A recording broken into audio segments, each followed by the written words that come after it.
특별히 그 교회 로비나 양쪽 옆에 보면 막 이름들이 적혀 있어요. 왜냐하면 5월 달까지 그 한 명씩 그 등록하도록 이렇게 해놨습니다.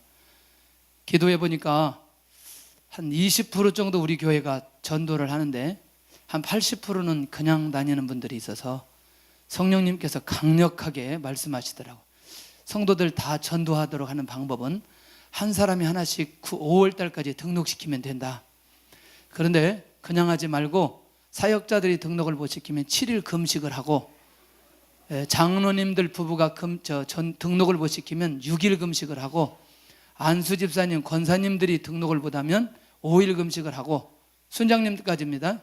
그 다음에 집사님들이 금식하면, 집사님들이 못하면 3일, 그리고 성도님들이 하면 못하면 이틀. 헷갈리지 않죠? 예. 그냥 데리고 오는 게 아니라 계속 등록해서 같이 신앙생활을 하는 겁니다.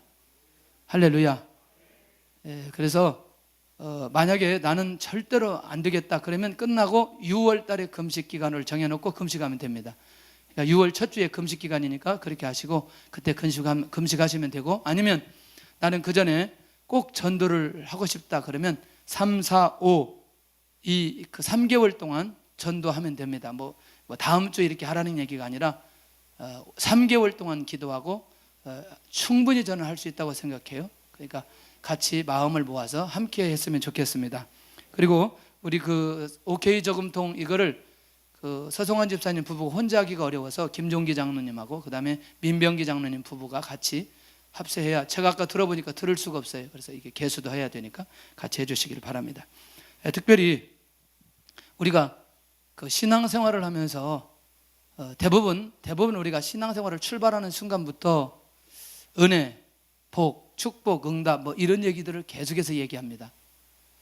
그런데 그렇게 준비되어 있다가 갑자기 고난이 오면 그 고난을 감당할 만한 힘이 우리 안에 있지 않습니다. 왜냐하면 고난이라는 얘기를 잘 못 듣고 고난의 이유와 고난의 원리, 또 고난 이후의 삶, 이것들을 잘 모르다 보니까 우리도 모르게 이제 그렇게 하다 보면 굉장히 힘들어지죠. 그래서 제가 먼저 고난의 종류를 한번 좀 찾아봤어요. 그래서 첫째는 뭐냐면 몸이 아파서 오는 고난이 참 많이 있습니다. 몸이 아프다. 저는 한 번도 사람이 몸이 아파서 뭐 교회를 못 나왔다 이 말이 잘 수용이 안 됐어요. 야, 이게 50년 이상, 그래서 금년에 와가지고 몸이 아프면 쉴 수도 있구나 이 생각이 들었어요. 몸이 아프면 교회도 못 나올 수 있구나 이런 생각이 들더라고요. 이게 한번 아파보니까 그렇구나, 이 아파서 오는 고난 또한 만만치 않다는 생각이 들어요. 두 번째는요, 몸이 아픈 건 내가 견디면 좋겠는데 관계가 힘들면 이 견뎌내기가 쉽지 않다는 거죠. 왜냐하면 나만 힘든 게 아니라 저 사람도 힘들거든요. 자, 그런 면에서 이 관계 속에서 오는 고난은 정말 물질적인 고난보다 훨씬 더 힘든 고난이 사실은 관계의 고난입니다. 어차피 우리가 살아가는데 어쩔 수 없이 피할 수 없이 이 고난도 따라오게 되어진답니다. 세 번째는 뭐냐면 하나님께서 주시는 고난인데 그게 뭐냐면 연단이라는 거죠. 그러니까 결국 하나님이 어떠한 목적을 가지고 한 사람을 인도해 가시는 거죠. 예를 든다면 요셉이 하나님께서 꿈의 비전을 그가 받고 그 다음에 꿈이 성취되어지는 것까지 그 과정을 보면은 꼭 그 요셉이 어떤 연단 속에 거기까지 가게 됐는지, 아니 그냥 그릇이 되었을 때 아예 기름 부어서 왕으로 세워주면 좋겠는데 다윗 같은 경우에는 일찍이 어렸을 때 기름 부어 왕을 세워놓고 그 왕으로 기름 부음 받았던 그것 때문에 수많은 연단을 경험해야 되는, 그러면서도 이 다윗이 어떤 사람이 어떻게 되어야 되는지 이거를 그 시간 속에서 확실하게 세워놓고 하나님께서 그를 왕으로 세워가시는. 그러니까 여러분들 이거는요 조금 힘들기는 하지만 본인이 느낄 수 있어요. 뭘 느끼게 되느냐, 반드시 이 연단 이후에 하나님의 놀라운 역사가 일어날 것이라는 확신이 그 안에 있기 때문에 견뎌내기가 어렵지 않아요. 특별히 우리가 세월로 보면 한 40년 동안 광야의 길을 걸었던 그 모세를 보면은 그때도 역시 광야의 그런 시간도 그 연단을 통해서 하나님께서 인물 만들기 위해서 그에게 고난을 주신 것을 보게 되고, 네 번째는 뭐냐면 죄를 지음으로 오는 고난이 있다는 거죠. 사실은 이것은 징계에 가깝죠. 징계에. 그러니까 사실은 이런 고난은 자기가 받지 않아도 돼야 되는데, 자기가 거짓말을 하거나 또는 뭐 하나님 앞에 원치 않는 그런 죄들을 지어놓고 오는 그런 고난들이 있죠. 이거 지금 아프리카 얘기하려면 정말 얘기하기가 정말 너무나 많은데, 자, 다섯 번째는 뭐냐면 순종하지 못해서 오는 고난이 있습니다. 혹시 여러분들 요나는 아시나요? 요나 아시죠? 니느웨로 가야 되는데 다시스로 가면서 결국 그가 배를 타고 가면서 만나는 풍랑, 그 다음에 물고기 뱃속에 들어가서 그 고통스럽게 그런 상황을 경험해야 되는 것들, 이건 전체가 뭐냐면 순종하지 못해서 오는 고난이라는 거죠. 좀 정리할 수 있을 것이라고 생각합니다. 그런데 여섯 번째는 뭐냐면 말씀대로 순종하는 데 오는 고난이 있어요. 굉장히 쉽지 않죠. 말씀대로 순종하는데 계속해서 오는 고난이 있어요. 예를 든다면 여러분들, 그 사도 바울이 성령의 인도를 받아서 사역하는 사람입니다. 인정하시죠? 성령의 인도 따라. 자, 그러면 이 절정이 어디냐면 사도행전 16장에 아시아길을 막으시고 마게도냐 지경 첫성 빌립보에 갔는데, 빌립보에 가자마자 복음 증가하고 났는데 어디 들어가죠? 감옥에 들어갑니다. 감옥에. 자기는 하나님의 말씀에 순종했는데 결과는 어디냐? 감옥에 들어가 있어요. 그런데 중요한 건 감옥이 끝은 아니잖아요. 그 감옥을 통해서 하나님께서 새로운 일들을 진행하시죠. 그러나 우선은 거기까지, 감옥에 들어가는 상황까지 보면 말씀대로 순종했는데 오는 고난이 있을 수 있다는 거죠. 또 한 가지는 뭐냐면 마지막은 비전을 성취하기 위해서 오는 고난입니다. 사실은 어떠한 하나님의 기도의 제목을 주셨고 하나님의 비전을 주셨는데, 놀라우게도 그것이 우리가 생각하는 것처럼 아무런 고난 없이, 아무런 연단 없이 한순간에 비전이 성취되는 건 아니라는 거죠. 맞나요? 예. 오늘 막 그 성가대 찬양하는데 막 제가 흥분되어 가지고, 이야, 우리 교회 찬양 정말 할렐루야다. 근데 저게 어느 날 갑자기 된 건 아니라는 거죠. 많이 반복해서 여러 시간들을 투자하고 내 몸을 그렇게 가꾸면서 그런 소리가 나오지 않겠냐. 작년만 해도 상당히 고민됐는데 올해 굉장히 너무나 감사해요. 할렐루야. 여러분들이요, 교회 하나가 성장해서 하나님의 비전을 이루어가는 그 과정 속에서도 사실 쉽지 않다는 거죠. 겪어야 될 그것들이 많이 우리에게 있다는 거죠. 예를 들어 제가 하나님 매일 영성을 통해서 우리 교회가 하나님이 하시는 일들을 하게 해 주옵소서라고 기도하지만 그 열심히 하다 보니까 제 몸이 이렇게 좀 약해졌는데, 약해진 건 아니죠. 더 건강해진 거죠. 제가 소원이 있었어요. 이게 80kg 넘어갈 때 내가 70몇 킬로만 나가면 너무너무 좋겠다. 할렐루야. 몸무게가 늘지를 아무리 먹어도 늘지가 않아요. 저를 하나 하나님께서 이렇게 잡아놓으시면서 하나님께서 교회를 향한 비전을 이뤄가시고 있구나. 그런 생각이 드는 거죠. 그러면서 더 감사하는 마음이 드는 거죠. 제가 80kg 넘도록 기도해 주시길 바랍니다. 그렇다면 이 부분에 대해서 우리가 좀 이해할 필요가 있다는 거예요. 제가 왜 고난에 대한 얘기를 쭉 했냐면, 여러분들, 이 고난이 고난으로 끝나지 않는다는 사실을 기억하시죠? 이건 인정하죠?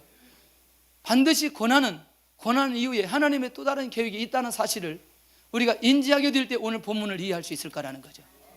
여러분들 예수님의 제자들이 어떤 사람들이냐? 증인이라고 말합니다. 사도라고 말합니다. 그런데 놀라웠게도 그들이 고난을 당한다는 거죠. 여러분들, 예수님이 제자들 앞에서 보여준 능력은 상상할 수 없는 모든 능력을 보여주셨어요. 귀신이 떠나고 안진병이 일어나고 죽은 자 살아나고 500리의 기적의 역사가 일어나고, 이런 수많은 기적들이 주님의 능력을 통해서 주님이 공생의 3년 사역하는 동안에 나타나게 되어졌어요.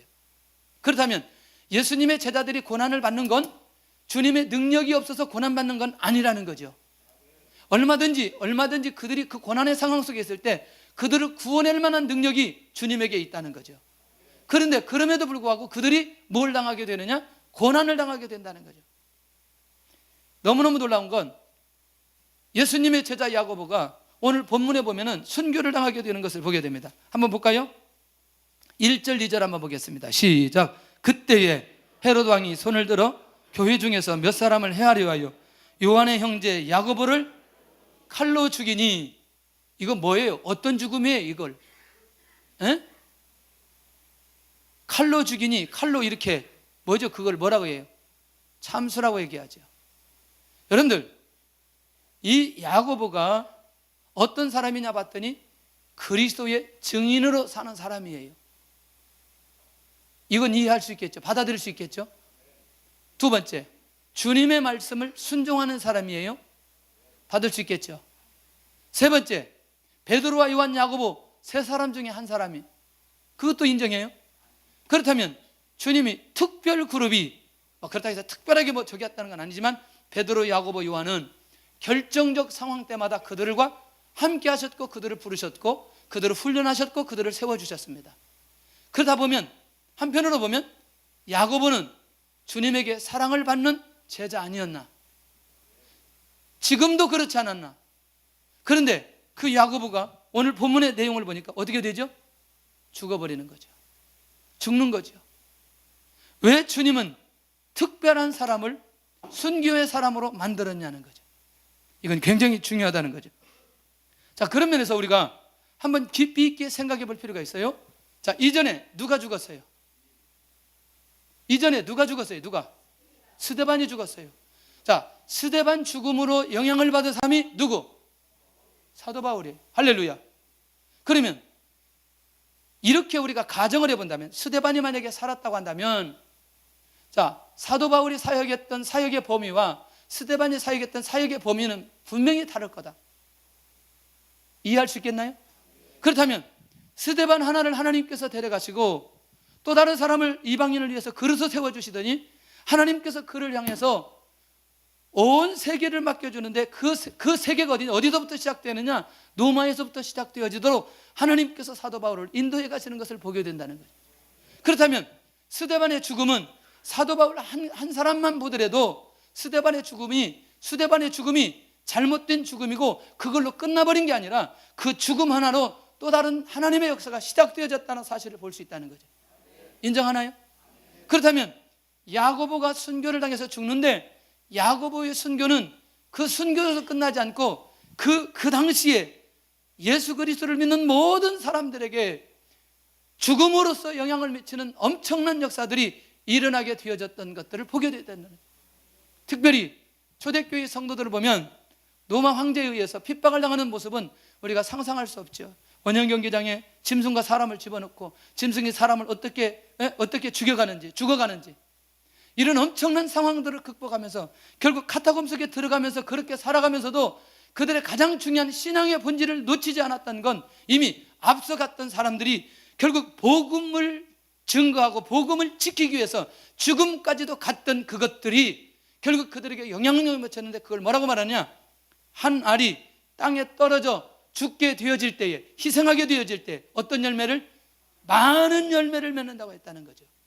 그러면서 훗날 일어날 하나님의 엄청난 복음의 역사를 위해서 이 스데반은 순교를 당할 수밖에 없었다는 거죠. 인정하나요?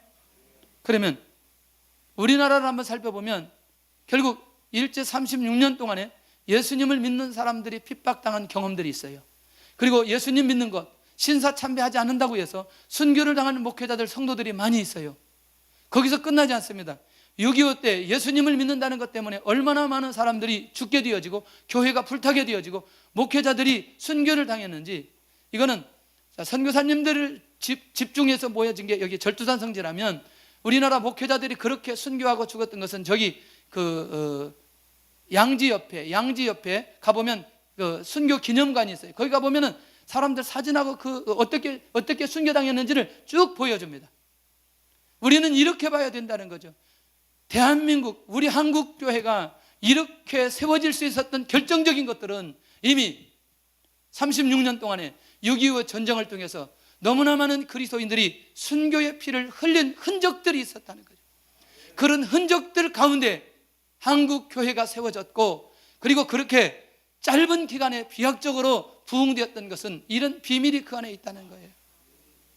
아마 어디든지 이거를 이제 또 좀 정리를 해보니까 중국 선교 역사도 보면 1930년 40년대에 엄청난 선교사들이 죽음을 당하게 되어집니다. 왜냐하면 영국하고 전쟁 가운데에 정치적으로 이걸 정보를 선교사들이 빼냈다는 것 때문에 그냥 거의 다 이렇게 죽게 되어지죠. 그런데 나중에 문화혁명이 끝나고 나서 기독교 인구들을 조사해 보니까 우리 민족의 숫자보다도 훨씬 많은 기독교인들이 확장되어진 거예요.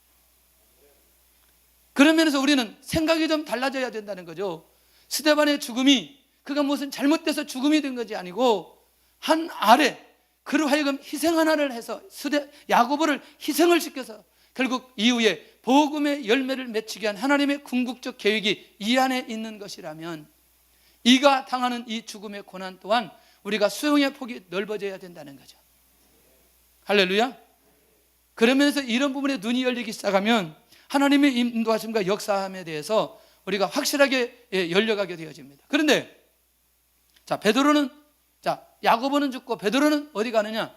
감옥에 가게 되죠. 툭 되어지죠. 한번 볼까요?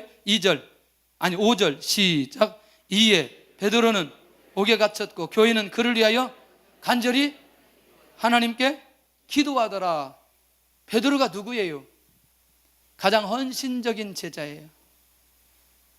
베드로가 누구예요? 성령 충만한 사람이에요. 베드로가 누구지요? 예수님에게 가장 사랑받는 제자였어요. 근데 그 중에 하나는 순교를 당하고 그 중에 하나는 감옥에 들어가고 결국 이 베드로가 예수님 부활하기 직전까지는 예수님을 비판하고 배반하고 도망다니면서 두려운 상황 속에 살았지만 주님이 승천하고 난 이후에 베드로의 인생이 완전히 바뀌어져 버렸죠. 사도행전 1장에 가서 보면 그 하나를 선택하기 위해서 마띠아를 세워가면서 제비뽑아 마띠아를 세워가는 이 과정, 그 다음에 2장에 가서 결국 성령 충만하고 그들은 회개하고 성령 충만을 받으라 3,000명이 돌아오죠. 또 5,000명이 돌아오죠. 예루살렘 전역에 복음의 역사를 일으키면서 쓰임받았던 사람이 누구예요? 베드로예요. 우린 여기서 한 가지 놓치지 않아야 됩니다. 뭐냐? 왜 나에게만 이런 엄청난 고난이 오게 되느냐라고 하는 이 생각에서 자유해야 된다는 거예요. 오히려 하나님께서 더 사랑하시고 하나님께서 더 세우고 싶고 하나님께서 더욱더 인정하기 때문에 우리에게 주어진 고난이라고 하면 그 고난은 감사의 조건 아니나요? 대부분 우리는 그런 어려움들이 나에게 올 때마다 왜 나에게만 이런 고난과 어려움이 왔다고 생각하면서 우울증에 빠지기가 쉽다는 거죠. 오늘도 우리는 그렇구나, 이제 이 고난이 하나님께서 나를 인정하시기 때문에 나를 통해서 또 다른 하나님의 일들을 진행하기 위해서 주신 것이라고 생각한다면 영적으로 눈이 열리기 시작한다는 거죠. 왜 주님은 이런 제자에게 고난을? 주님께서 사랑하시기 때문에. 할렐루야. 주님이 이 베드로의 제자를 믿기 때문에. 아멘. 이번에 성지순례 가서 그 어려움을 당했죠. 그 다음에 지난번에 아프가니스탄에 가가지고 어려움을 당했죠. 그 다음에 그 앞전에 김선일이라는 청년이 가서 그 이라크에서 어려움을 당했죠. 근데 너무너무 놀라운 비밀들이 하나 있어요. 이들이 가기 전에 그들이 쓴 기록들을 보면 이미 어떤 것에 대해서 준비했던 것들이 이미 다 나와 있어요. 기록적으로 글들을 통해서. 이건 굉장히 중요한 의미가 있어요. 그 사람들 왜 그렇지? 저기 철없이 가가지고 저 사람들 왜 죽었지? 뭐 이런 게 아니라는 거예요. 이미 하나님께서 어떤 목적을 위해서 이런 부분에 특별히 하나님께서 그들에게 그런 마음을 주시고 그렇게 인도해 가셨다. 그리고 또 그 아프가니스탄에 가서 저기 했던 그 목사님 같은 경우 보면 정말 영적으로 깨어 있고 정말 순수하고 그리고 어디든지 가겠다고 고백하는 그런 내용들이 그 안에 있었다는 거죠. 뭐죠? 하나님께서 신뢰할 만한 자들에게 무엇을 주신다? 고난을 주시더라는 거죠. 아멘이 별로 안 나오는데, 하나님 나 신뢰하지 않아도 되니까 고난 좀 덜 주세요, 뭐 이런 거예요? 이번에 성지순례 가는데 우리는 이스라엘 알만 가네요. 아내만. 걱정하지 마세요. 밖으로 안 가요. 우리는 뭐 요르다니아, 이집트 별로 안 가요. 이번에 또 성지순례 가가지고 어려움을 당하고 걱정하지 마세요. 할렐루야. 우리는 사명을 더 감당해야 되기 때문에 오래 살아야 돼요. 할렐루야. 조금 더 있어야 돼요. 그분. 왜 주님은 이런 자에게 고난을, 왜 나에게 이런 고난을, 이 부분에서 우리 안에서 반드시 정리될 수 있어야 돼요. 정리될 수 있어야 돼요. 왜 나에게만 이런 질병 때문에 힘들게 만드는지, 하나님 바라보게 되더라고요. 아프면 하나님 의지하게 되더라고요. 하나님 찾게 되어집니다. 왜? 하나님께서 그 영혼과 친밀하게 하기 위해서, 그 고난 속에서 하나님께서 그를 만나보고 싶어서, 그리고 하나님의 또 다른 일들을 진행하기 위해서 그런 고난들을 주시더라는 거죠. 그래서 고난에 대한 이해가 우리는 좀 달라져야 된다는 거예요. 아멘을 하면 좋겠는데, 예, 아멘을 안 하니까 참 고민이 되기도 하네요. 그래도 고난은 없기를 바랍니다, 뭐 이런 마음이죠. 그래도 나는 고난이 없었으면 좋겠다. 하여튼 그래요. 자, 그런데 누가 이렇게 핍박하였느냐? 헤롯 왕의 핍박의 선두주자라는 거죠. 헤롯 왕이 누구냐? 헤롯 왕의 손자인, 헤롯 대왕의 손자인 헤롯 아그리파 1세입니다. 여기서 헤롯 왕은. 근데 이 사람이요, 글라우디오 황제 때 즉위할 때 공헌한 왕이에요. 아마 지금으로 말하자면 12.12 사태 때 공헌을 엄청나게 한 사람. 할렐루야. 뭐 하나 다 떨어지네. 지난번에 그 사진 찍은 사람들을 전부 다 했는데 하나씩 다 자리를 주었더라고요. 할렐루야. 자, 그러니까 유대와 사마리아를 통치할 수 있는 분봉왕으로 그를 세워주었어요. 공헌했으니까 그 정도는 해줄 수 있죠. 그런데 중요한 건 이 사람이 철저한 유대주의자예요. 유대주의자의 영향을 받은 이 사람이 어느 정도냐면 유대인의 환심을 사기 위해서 교회와 성도들을 철저히 탄압하는 거죠. 누가 원하니까? 유대인들이 원하니까. 유대인들이 원하는 것을 하기 위해서 왕이 그렇게 정치적으로 갔는데, 중요한 건 여기서 사람이 죽어야 되고 사람이 감옥에 가야 되고 사람이 고통을 당해야 되는 이 현실이 그대로 드러나게 된다. 그렇다면 오늘 야고보의 순교도 베드로의 투옥도 궁극적으로 보면 누구의 계획이에요? 하나님의 계획이죠. 말이 안 되죠. 우리가 지금의 상황에 오늘 12장 1절에서 한 10절 정도 상황까지, 아니 10절이 아니고 1절에서 5절까지 상황만 보면 하나님이 이렇게 하시면 안 되죠. 맞나요? 특별히 야고보를 이렇게 하시면 안 되지. 예수님이 그렇게 훈련을 시키시고 그렇게 모든 것들을 위임하시고 증인의 삶을 살아라고 말씀해 주셨는데 이렇게 갑자기 데려가죠. 여러분들요, 눈이 좀 열려져야 됩니다. 하나님의 역사는 죄송하지만 이것으로 끝나지 않는다는 거죠. 이것으로 끝나지 않는다는 거예요. 이게 얼마나 놀라운 일인지 몰라요.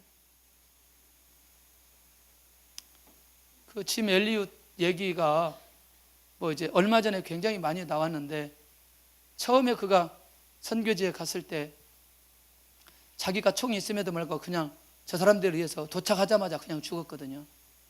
근데 나는 총각으로 간 줄 알았더니 지난번에 그 2008년도에 그 가보니까 그 독일에 그 목사님이 오셔서 이제 간증을 하는데, 놀랍게도 나중에 누가 태어났냐면 딸이 태어났는데요, 딸이 다시 그곳에 들어가는 거예요. 자기 아버지가 죽었던 그 현장에 들어가는 거예요.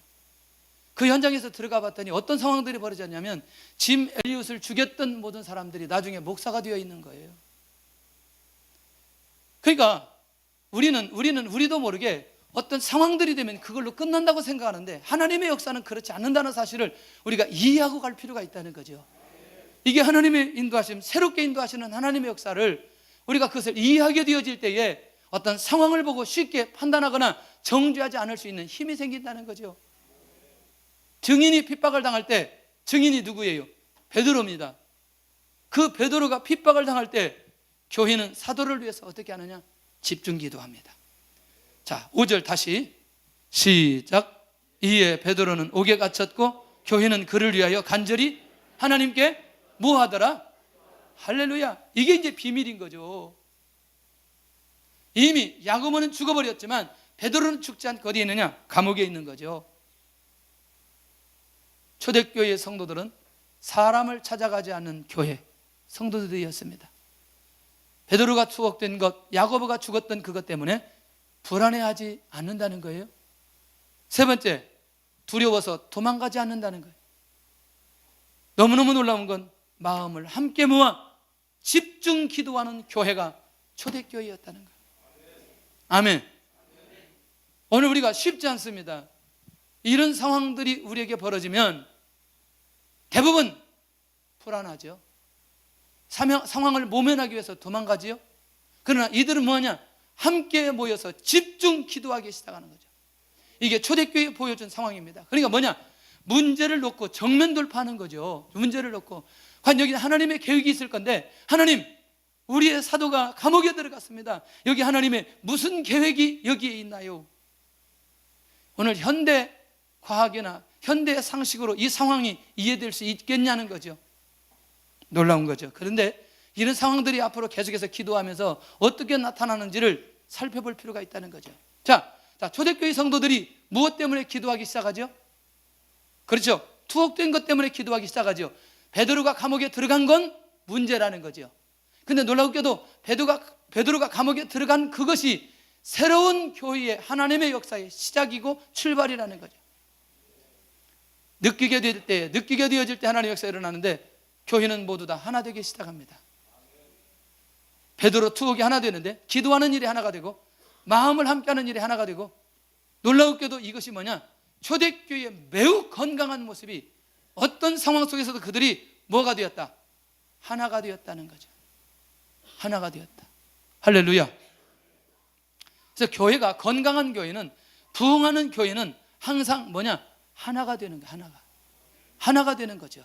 하나님께서 우리 교회에게 뭐라고 말씀하시는지, 하나님께서 우리 교회를 어떻게 인도해 가시는지 귀가 열리면 우리가 하나님의 인도를 잘 받아갈 수 있어요. 그 일이 하나 되어져요. 폭발적인 교회 역사가 일어나게 되어지는 거죠. 정말 저는 우리 교회가 매우 건강한 교회라고 생각이 들어요. 할렐루야. 무엇을 하든지 함께 하는 분들이 굉장히 많아요. 나는 우리 교회에 등록하고 가장 먼저 하나님의 역사와 은혜를 경험하기를 원한다면, 교회에 나아가는 방향으로 함께 마음을 모을 때에 나도 은혜가 되어지고, 그 안에서 하나님의 응답을 받게 되어지고, 그리고 나중에는 보여지기 시작합니다. 이 교회를 하나님이 어떻게 인도해 가시는지, 보이지 않는 하나님이 어떻게 눈에 보이는 사람들을, 이 공동체를 어떻게 인도해 가시는지를 명확하게 보게 된다는 거죠. 어떤 일이든지 우리가 하나 되어지는 일에 영적으로 깨어있기를 바랍니다. 기도하는 교회는 매우 건강한 교회다. 이건 이제 조금 이따 좀 정리를 좀 해보도록 하고요. 그 다음에 여기 한번 생각해 보면 내 자신을 진단할 수 있는 좋은 기회예요. 뭐냐? 문제가 생기면 나는 어떻게 반응하는가? 첫째, 사람을 원망하는가? 그 다음에 환경을 원망하는가?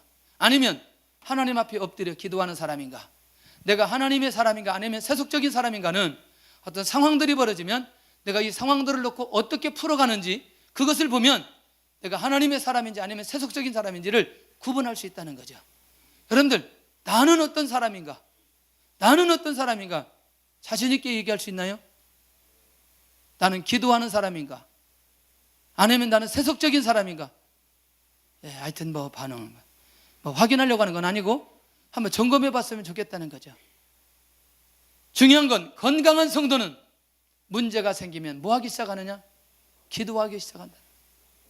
기도하기 시작한다. 하나님의 뜻을 묻고 하나님의 뜻을 구하고 하나님의 음성을 들으려고 애를 쓰다 보면 그 영혼이 건강해지는 거예요. 건강해지는 거예요. 할렐루야. 얼마 전에 우리 딸이 필리핀을 간다고 해서 제가 필리핀 돈을 상당히 많이 주었어요. 근데 갔다 왔어요. 갔다 왔는데 자기 엄마하고 자기만 둘이 칼국수 먹으러 갔어요. 그리고 갔다 와서도 갔다 왔다는 얘기도 없어요. 그 내가 그랬지, 어떻게 내가 필리핀 가는데 필리핀 돈을 이렇게 주고 그렇게 했는데 갔다 와가지고는 엄마하고만 연락하고 엄마하고 왔다고 얘기하고 엄마하고 칼국수 먹으러 가고 저녁에 나왔는데 그때서 이제 필리핀 갔다 오고 인사하는 거예요. 이야, 이거 그래서 그렇구나. 이 부모님들이 계속해서 자녀들이 찾아오도록 하기 위해서 이 용돈도 함부로 한 번 해주지 않고 조금씩 주고. 할렐루야. 이게 하나님과의 원리를 생각해 보니까 그런 거죠. 항상 언제든지 하나님과의 소통하는 그 관계가 계속해서 유지되면 하나님께서 마음껏 주셔서 상관없는데, 이게 주면 하나님을 잊어버리니까 조금씩 그렇게 하나님께서 그렇게 하시는 거라는 생각이 깨달아지는 거예요. 갔다고 다 쓰고 나니까 이제 아빠도 상관없어. 이제 엄마하고 둘이 가서 칼국수나 먹고 이런 거. 하나님 이제 상관없는 거죠. 나 응답받고 이제 다 누리고 있는데 내가 이 정도는 하나님께서 봐주시지 않겠냐, 이런 거죠. 어때요 여러분들? 하나님께서 왜 우리에게 조금씩 응답 주는지를 좀 더 우리 같이 이해할 필요가 있겠다는 거예요. 아무리 하나님께서 많은 응답이 와도 여러분들 그 부분에서 하나님과 우리의 관계가 막히지 않아야 된다는 거죠. 왜 건강한 성도냐? 여러분들 그 과정 속에서 하나님과 그 사람의 관계가 회복되어지기 때문에, 그 관계를 유지할 수 있기 때문에 그 성도가 영적으로 건강해진다는 거예요. 그러니까 결국 뭐냐면 그 사람이 영적으로 깨어있지 못하면 또 무엇을 통해서? 이런 고난을 통해서 기도하게 만들 수도 있다니까요. 실제로 그러잖아요. 어느 교회 목사님은 갑자기 권사님이 와가지고 새벽에 울면 저 집에 무슨 일이 일어났나 그래요. 왜 그러냐면 그분은 꼭 무슨 일이 생길 때마다 새벽 예배 나오기 때문에. 할렐루야. 증인을 위해서 기도할 때 주의 사자가 나타나기 시작합니다. 12장 7절 한번 볼게요. 사도행전 12장 7절 시작. 호련히 주의 사자가 나타나며 옥중에 광채가 빛나며 또 베드로의 옆구리를 쳐 깨워 이르되 급히 일어나라 하니 쇠사슬이 그 손에서 벗어지더라. 주의 사자가 나타나며 뭐 할 때 이런 역사가 일어나요? 기도할 때. 여러분들 이거를 비상섭리라고 생각해요. 비상. 우리 사고 나면 누구 부르죠? 119 부르죠. 119. 여러분들이 하나님께 기도하면 이 비상섭리인데 여호와의 사자, 주의 사자가 나타나게 됩니다. 이게 뭐냐? 특별한 하나님의 역사가 필요할 때 일어나는 거죠. 근데 살펴보니까 여호와의 사자가 나타난 때를 살펴보니까 아브라함이 이삭을 잡으려 올 때 나타났다니까. 창세기 22장 11절에 급해요, 안 급해요? 급하죠. 중요하죠. 두 번째, 야곱의 형이 에서가 누구를 잡으러 올 때? 야곱을 잡으러 올 때 여호와의 사자가 나타나 다 알려주는 거예요. 이거 야곱 죽으면 안 되거든요. 지금 하나님의 언약이 야곱을 통해서 흘러가야 되는데 여호와의 사자가 나타나서 할렐루야. 그 다음에 세 번째, 40년 만에 여호와의 사자가 누구에게 나타나서? 모세에게 나타나서 이스라엘 백성들을 이끌고 출애굽하라는 거죠. 출애굽. 왜? 더 이상 고난 때문에 이스라엘 백성들이 이 애굽 땅에 살아서는 안 된다는 거죠. 그 고통이 하나님 앞에 상달되어져 상달된 그것이 여호와의 사자를 통해서 모세를 부르시면서 이스라엘 백성들을 이끌고 가나안 땅에 들어가라는 사명을 주신단 말이에요. 시대적으로 매우 급한 상황 속에서 하나님께서 모세를 부르시는 것을 보게 되더라는 거죠. 그런데 또 나타났어요. 마태복음 1장 20절에 누구에게? 요셉에게 나타났어요. 요셉에게. 왜? 요셉이 마리아를 뭐 하려고 할 때? 끊고자 하려고 할 때. 에? 이거 자기하고 자지도 않았는데 이게 잉태했어요. 이게 심각한 상황인 거죠. 그런데 여호와의 사자가 나타나서 마리아의 잉태는 성령으로 잉태되었다는 사실을 알려주는 거예요. 굉장히 중요해요. 그러니까 지금 이 상황도 특별한 하나님의 역사인 것을 알 수 있다는 거죠. 그렇죠? 그러니까 주의 사자가 나타나 드디어 일하기 시작하는 것을 보게 되더라는 거죠. 여러분들, 베드로는 아직 죽을 사람이 아니라는 거죠. 사명이 아직 끝나지 않았기 때문에. 생명의 연장은 사명의 연장, 사명의 연장은 생명의 연장이다. 그렇기 때문에 아직 사명이 끝나지 않았을 때는 하나님께서 확실하게 그 생명을 보호해 주신다는 사실을 오늘 발견할 수 있다는 거죠. 그래서 사명이 끝나지 않은 사람은 하나님께서 꼭 그 생명을 붙들어 주신다는 거예요. 그러니까 여러분들 좀 오래 사시기를 원하신다면 사명을 좀 붙드세요. 남북 통일이 되는 그날, 할렐루야, 나는 주님의 부르심 받기를 원합니다. 열심히 기도하세요. 남북 통일을 위해서 기도하세요. 하나님이 남북 통일이 복음으로 통일되게 하여 주시고, 할렐루야. 이야, 지난번에 케이블 방송에서 김정일 경호해가지고 그 11년 동안 경호한 사람이 나와서 그 상황을 얘기하는데, 이야, 기절하겠더라고요. 거의 황제, 왕. 혼자 1년에 한 번 가는 수영장이 100m, 150m. 그 별장이 한국의 16층 건물인데 6층으로 만들어가지고 공기를 항상 21도에 맞춰놓고. 이야, 그만 얘기할게. 어쨌거나 정말 하나님, 저 영혼들 너무너무 불쌍한데 영혼들 구원받게 주옵소서. 기도하시기를 바랍니다.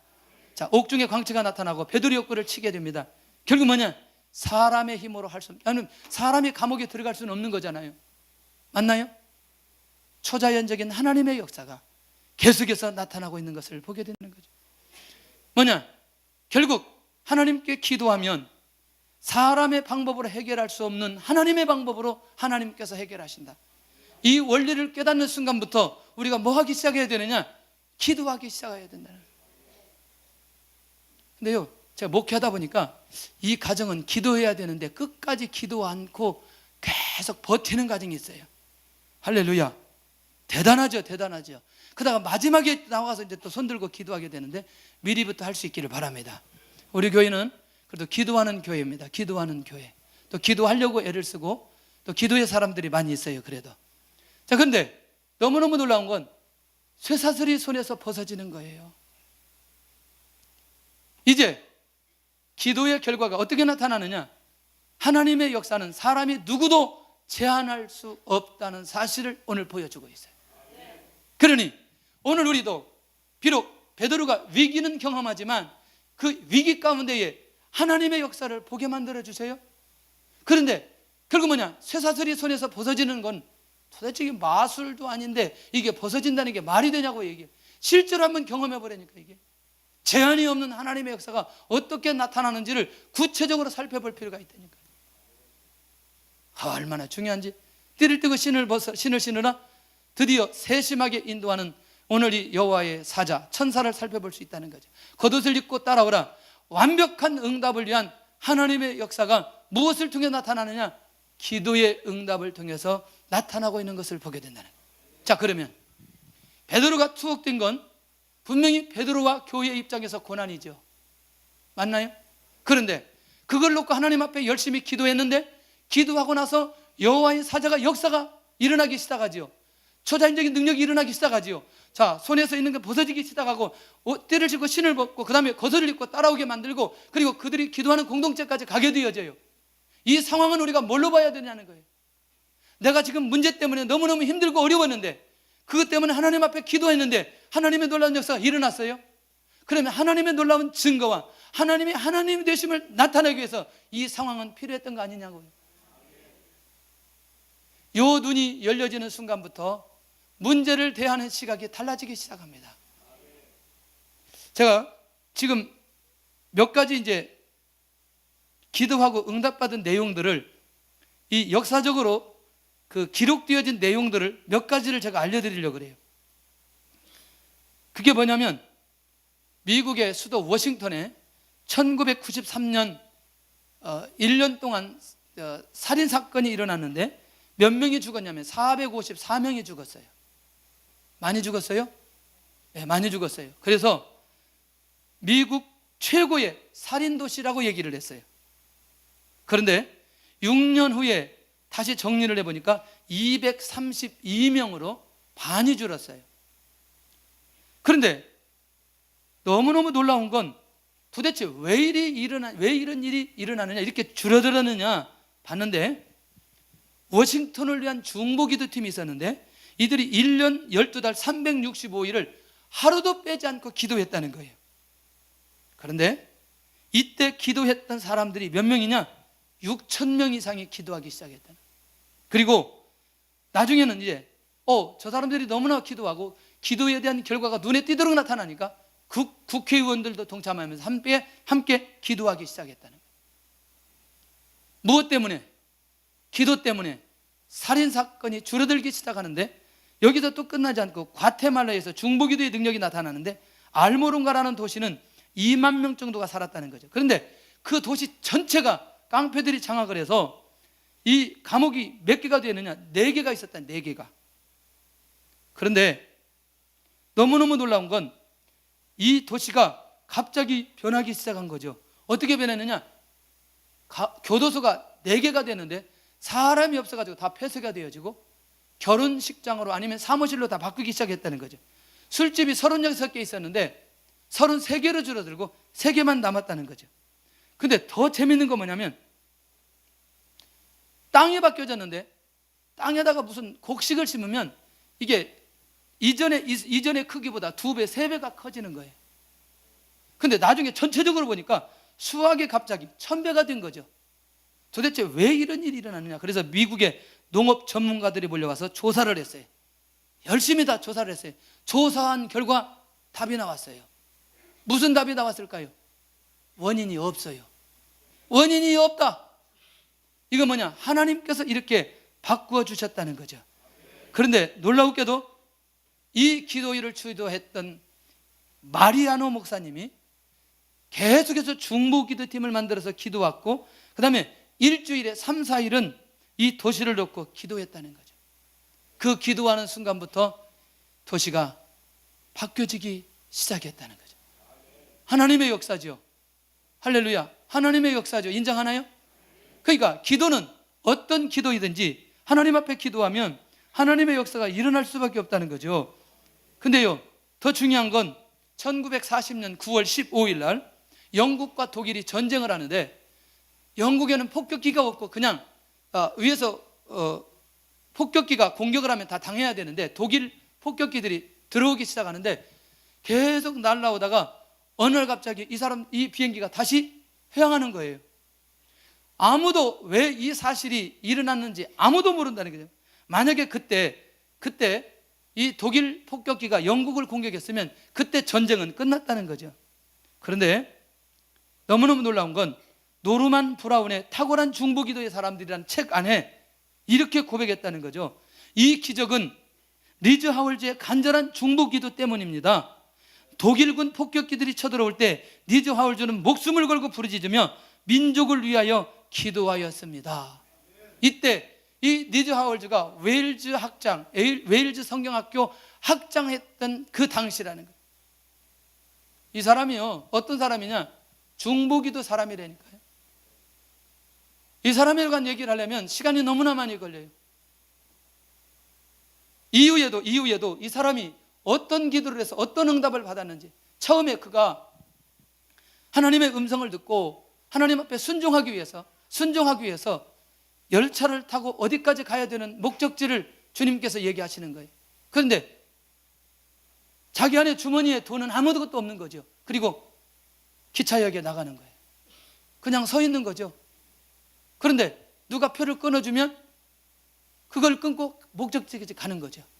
이런 훈련 과정 속에서 하나님의 살아계심을 확실하게 경험하고 난 이유는 하나님 앞에 완전히 중보기도 헌신자로 살아가는 거예요.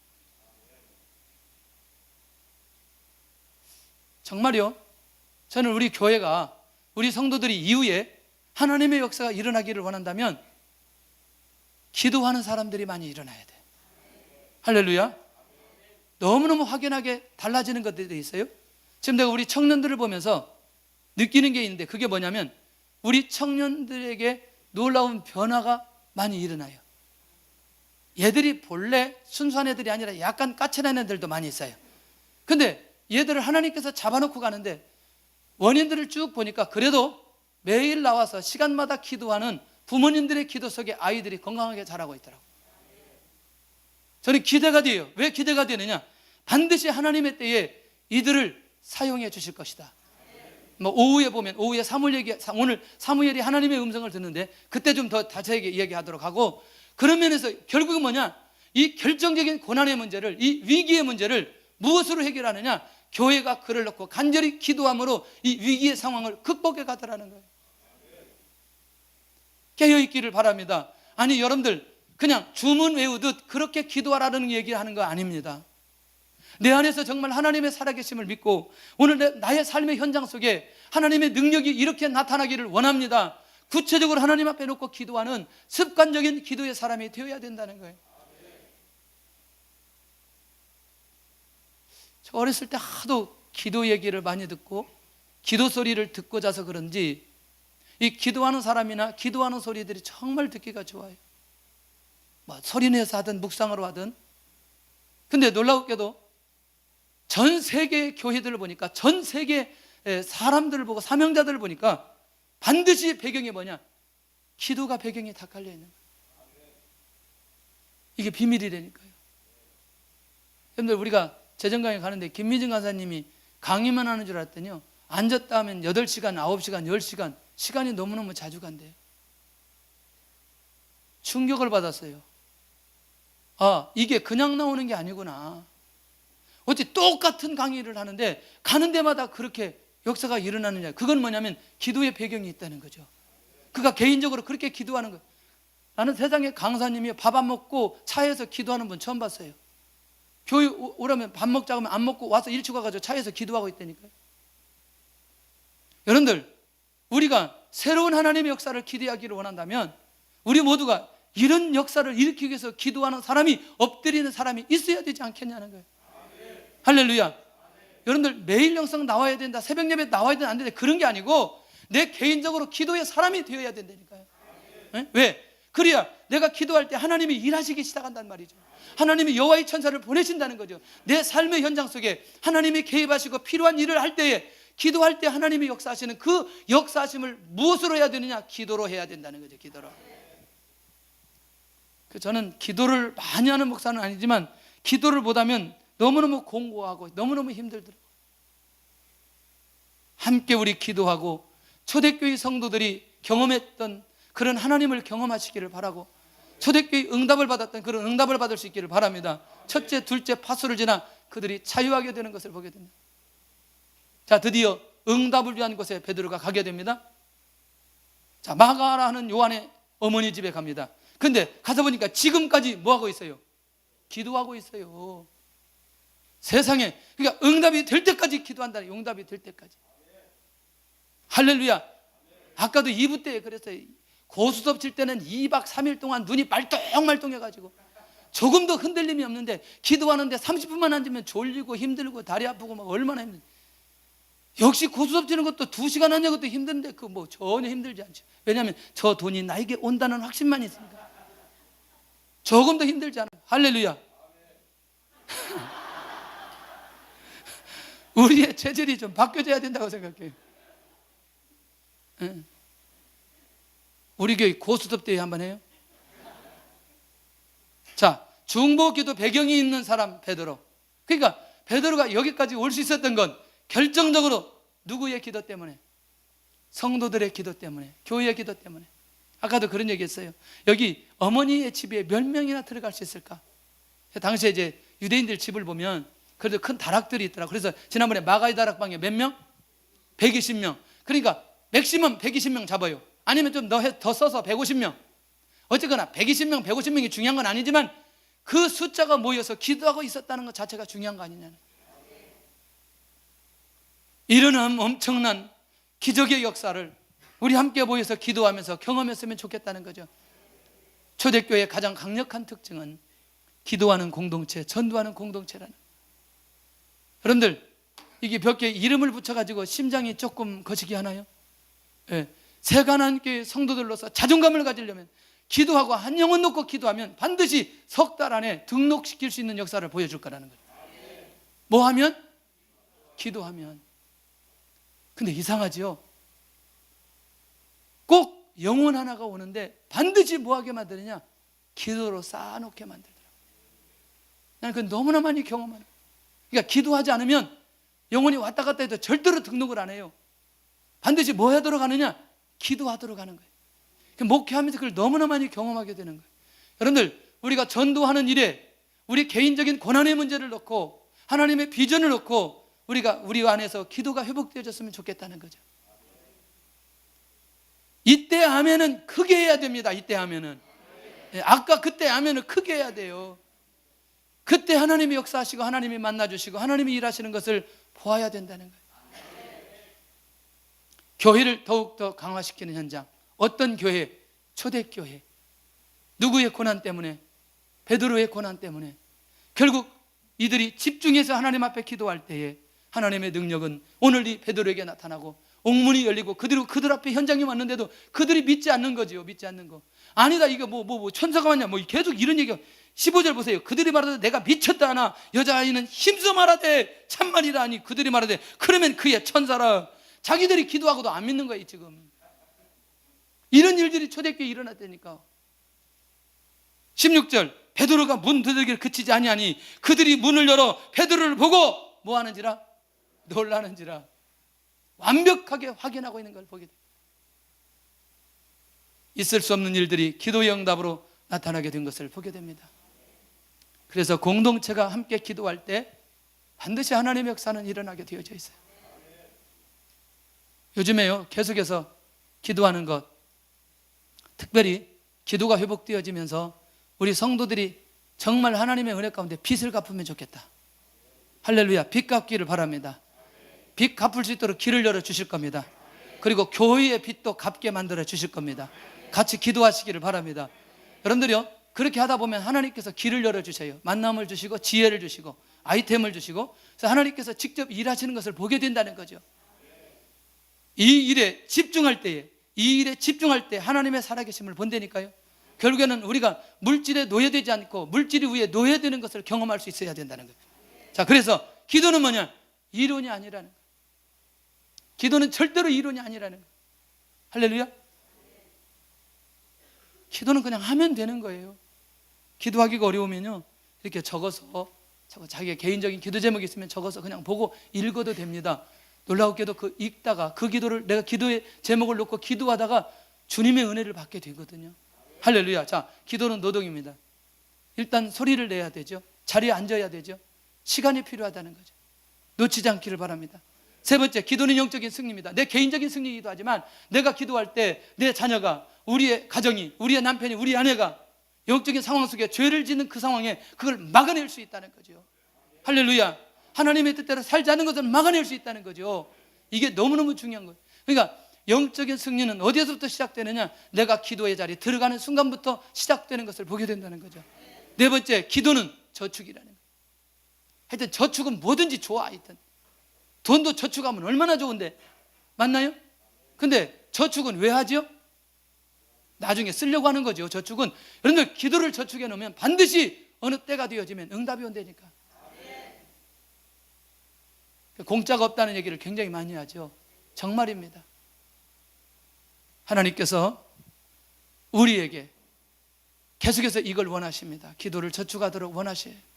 기도를 쌓아놓을 수 있을 때 쌓아놓았으면 좋겠다, 그런 생각이 들어요. 다섯 번째, 기도는요, 하나님을 만나는 거예요. 기도 가운데 하나님의 임재를 경험하잖아요. 하나님의 은혜를 누리잖아요. 이게 기도의 시간이 지루하지 않아요. 죄송합니다. 오늘 처음 나왔는데 이게 뭐냐? 기도가 영적 승리이고, 이 기도는 하나님을 만나고, 내가 지금 뭐 이렇게 어려운데 이렇게 듣다 보면 나중에 실제로 기도하다 보면 하나님께서 은혜를 내려주시기 시작해요. 그러다 갑자기 성령 역사로 방언을 받잖아요. 이게 또 이제 새로운 세계의 또 기도 속에 들어가게 됩니다. 자, 어쨌거나 그 다음에 기도는요, 우리에 있는 모든 상황을 하나님께 완전히 위임해버리는 거예요. 베드로의 상황을 하나님 앞에 위임하게 될 때에 하나님께서 일하시기 시작합니다. 오늘 우리 모든 성도들이 가지고 있는 개인적인 문제를 하나님 앞에 다 위임하시기를 바랍니다. 무엇으로 위임하느냐? 기도하는 것으로 위임하는 거죠. 맡기는 거죠. 내가 기도하는 것은 맡기는 거 아니에요? 위임하는 거예요. 하나님, 내가 할 수 없으니 하나님 역사해 주세요, 이런 거 아니에요? 베드로 옥에 갇혔는데 하나님, 우리가 할 수 없어요, 하나님 역사해 주세요. 하나님이 하시잖아요. 하나님. 오늘 이런 응답을 받는, 한 주 동안 우리가 기도하는 대로 이런 응답을 받는 역사가 일어나면 좋겠다. 할렐루야. 성도들의 기도로 이렇게 또 목이 회복됐잖아요. 이게 여러분들 그 한번 유튜브에 가서 보세요. 그때 막 이렇게 하는, 내가 봐도 참 끔찍한데 목소리가 이렇게, 오늘 3번 설교했는데 똑같이 이렇게 했는데 할렐루야 할렐루야, 또 이러다가 오후에 또 갈라, 하여튼 뭐 그러죠. 어쨌거나 그래, 지금 너무나 감사하죠. 이렇게 갈 수 있다는 게, 난 성도들이 뜨겁게 기도하고 또 이렇게 사랑을 베풀어 주시는 그것 때문에 이렇게 회복되고 있지 않나, 그런 생각이 들죠. 우리 찬양하면서 기도하는 시간으로 들어갔으면 좋겠습니다.